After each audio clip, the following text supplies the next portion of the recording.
What's up, everybody? How's it going? And welcome to the Season 7 post-credit. This is going to be a nice long episode of Car Rant because we're just doing things, some gag stuff, but also we're getting some things finalized on the Eclipse because we need to fix the valve seals.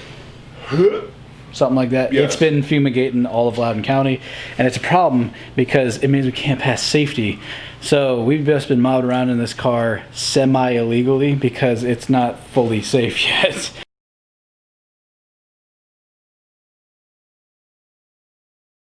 But what were you wanting to show us? What are we doing, Ian? After some discussion, Nick and I came to a conclusion. We decided that this chungus up here, for those of you who remember, who were paying attention,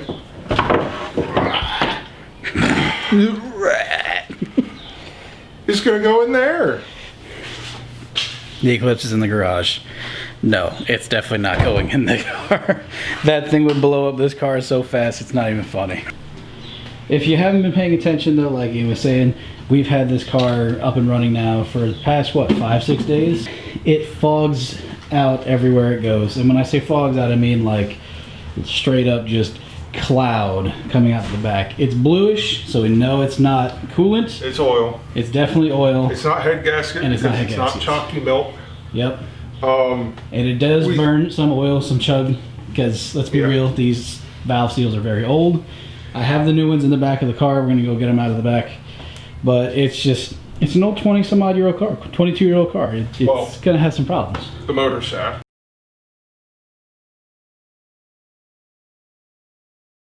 So now we're going to start taking apart a little bit of this engine. I know it's very sad. We've done all this work to put it together. Now we got to take it apart.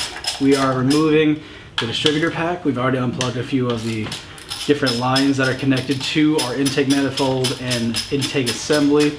We've already unplugged the spark plugs. Now we got to take off the distributor pack so we can actually start unbolting the top of the valve train, or valve cover I should say, to get to everything else underneath.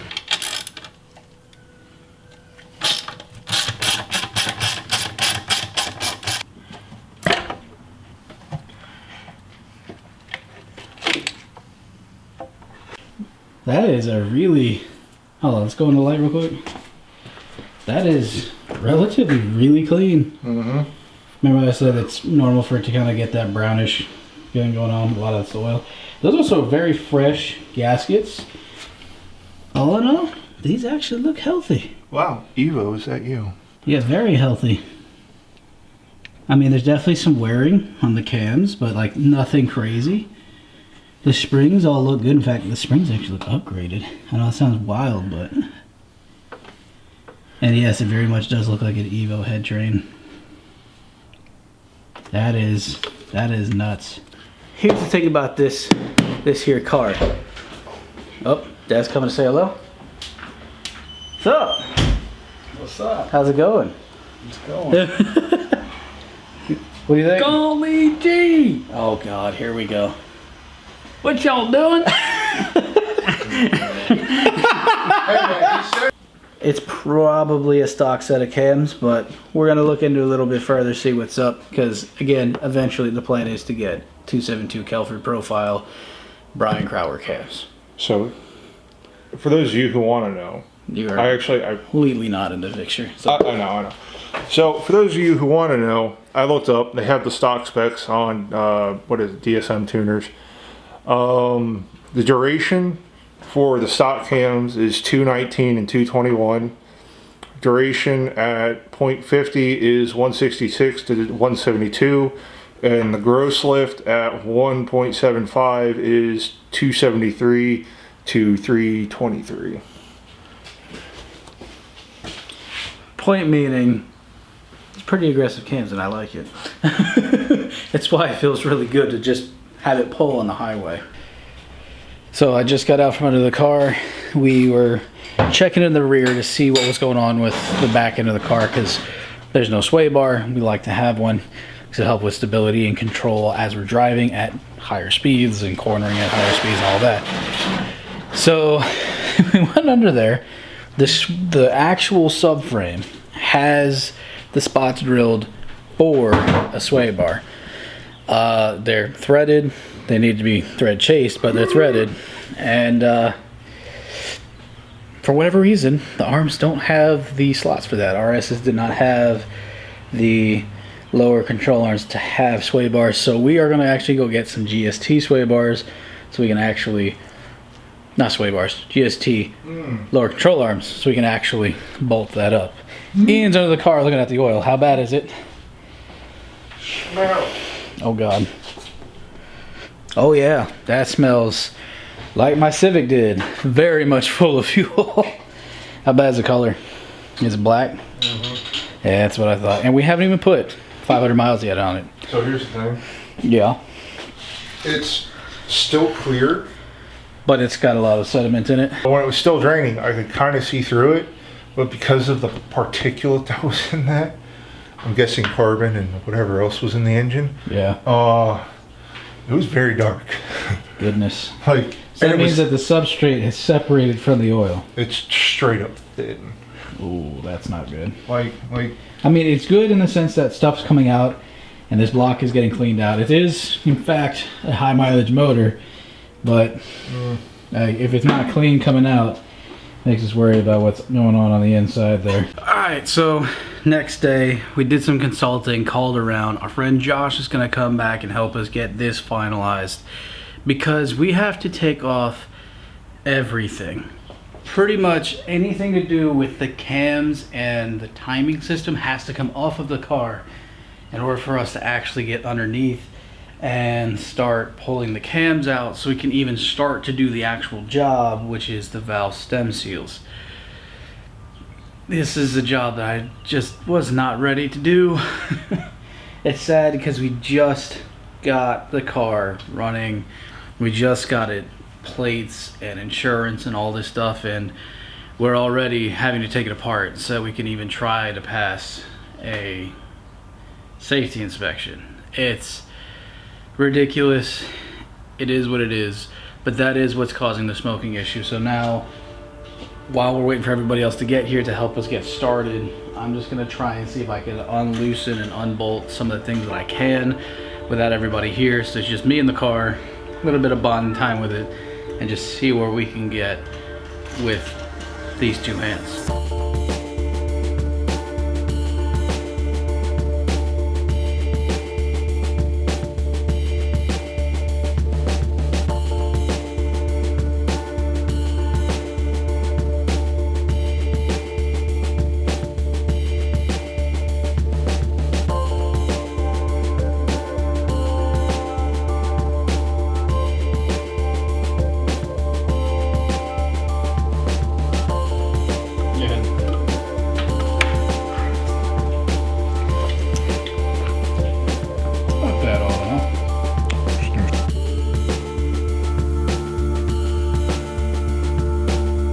This head looks like it's practically new, so Justin, if you're watching, please send us a message. What happened to this engine? Because everything in here says, yeah, I lived a great life, but this valve seal issue says otherwise. So we got one of them out. We used a little bit of a ghetto trick of tapping it out. We found out something very, very, very, very pointed. This is a new one. This is an old one. That's plastic. This is bronze. This is gonna last a lot longer. What do we do with parts we don't like? Yay! What? Disrespect. There we go. After a week of waiting for parts, it's time to put this thing back together. We had an issue where one of our keepers decided to go on a little bit of a vacation. And now we don't know where they went. So unfortunately, we tried calling dealerships, we tried calling other places. No one's got 428 parts. So we were stuck. We were legitimately stuck for a hot minute, just not sure what to do. And lo and behold, our good friend Randy from West Virginia, one of our newer subs, decided he was going to help us out. We made a trade. We now have a new pair of keepers and about 7 other pairs to go in case something happens with the ones we've got. And we're going to finally slap this punk together. I'm so excited. So we went ahead and labeled everything when we pulled it out. So now everything is all set up and organized so we can put things back together. On this, see how it's just the one? We were able to get a pair, like you can see on the floor there, so we can actually like get started and do things. So hopefully today, fellas, we can actually see what this thing now sounds like. And if it smokes like none other, then we know there's a bigger problem. But if it doesn't, we're good.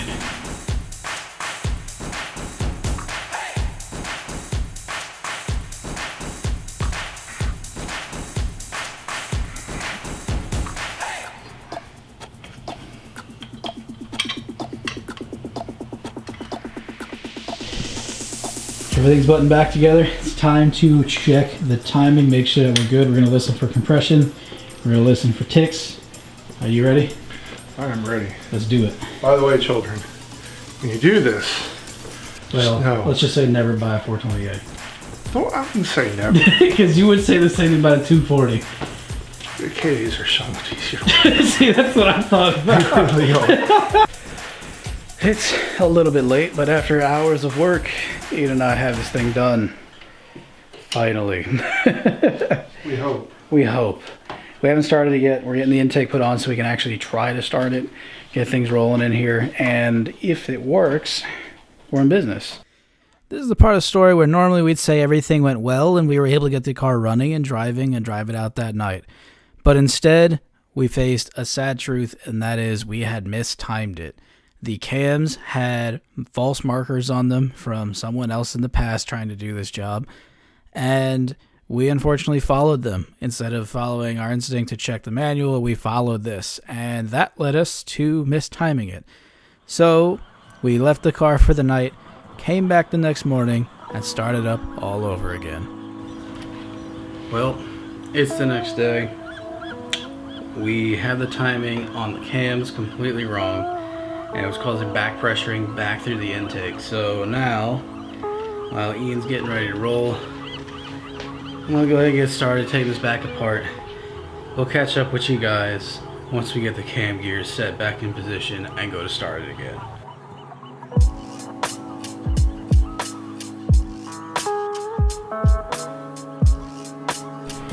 Two and a half hard working hours later, and we finally have everything off. And now we're setting things to time. We've seen a couple of different ways people have set timing, so we're going to use it to see if it checks all the balances for us, which looks like we got it. One of the things we were seeing online was that these holes would be directly up, so we'll have to like time it and get it all straight. And then also there's a chip in the teeth so that these will all sit completely level with each other, and the chip and the teeth are supposed to be facing each other. Yep, there's one, and the other one's down there, which means we just have to adjust the cams. Yep, so it's little adjustments, and then everything will be level across the head, and then we will actually have our correct timing markers. I'm gonna go get a Sharpie and draw it on the gears so that's easier for us to know in the future, because there are marks on this that were not accurate, which could have been part of your smoking problem, whoever owned this motor before us, if you ever get to see this. Everything's now timed, everything's straight. We're just finishing up bolting the motor mount in. Once that's bolted in, putting the intake on, attaching the battery, and praying to God it'll turn on and turn on right this time. I'm gonna drink some coffee for good luck, because my coffee's really good. Perfection. Very chocolatey. Alright. Are you ready, sir? Hold on, I'm gonna drop the motor. Got my still prop? Okay. Alright, it's off. Here we go. Do you want me to put it back over here where it was? Okay. Add a gear. Keys in ignition. Clutch is in. Ready? Yep.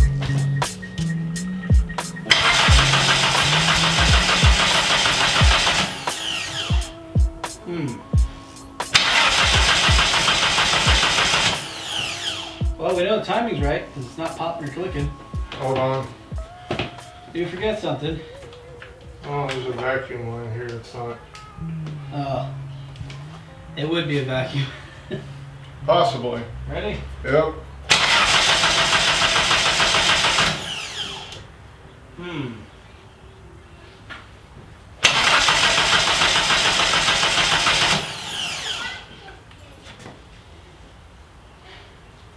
What could be the issue? Oh, hold on. What? The spark pack isn't plugged in. Are you kidding me? Bruh. I was legit sitting here like, are you freaking serious? Is the car off? No power. Power, baby. That's too funny. It's always the small stuff. Alright, Ready? alright. Keys in. Send it. On position.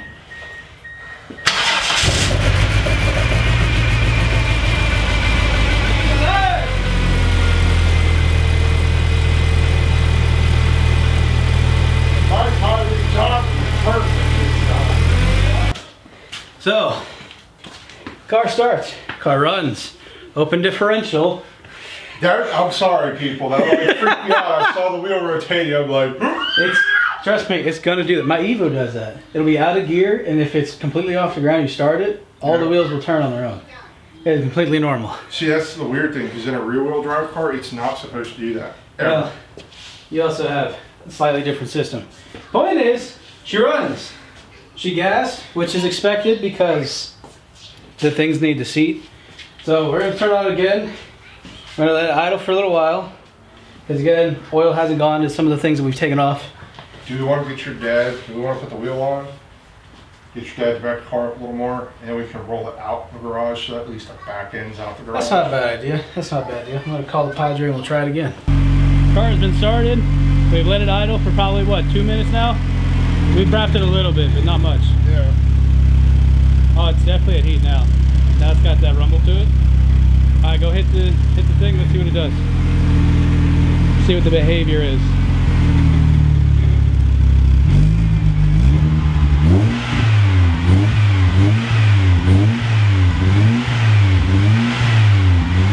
Honestly, that's pretty nominal.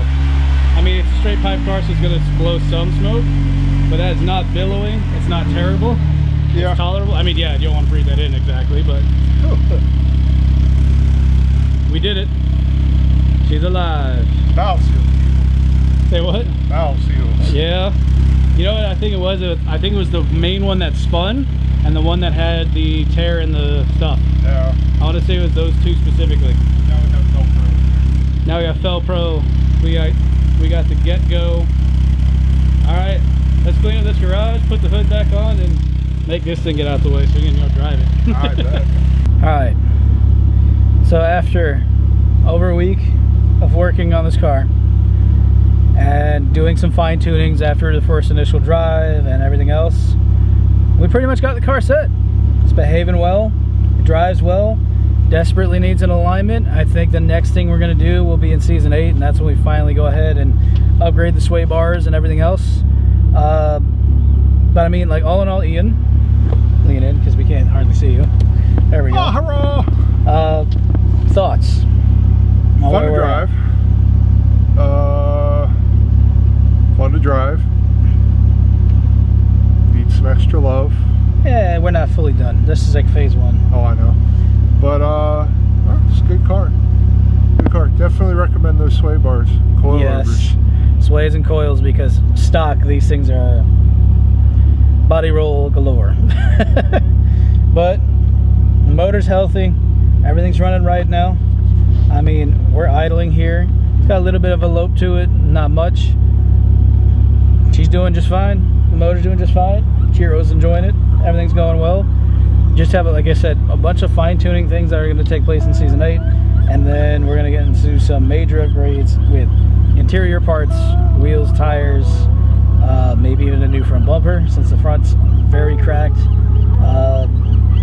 There's just stuff coming, so stay tuned for that. Thanks for being a part of our epilogue, guys, and we'll see you next time. God bless and peace.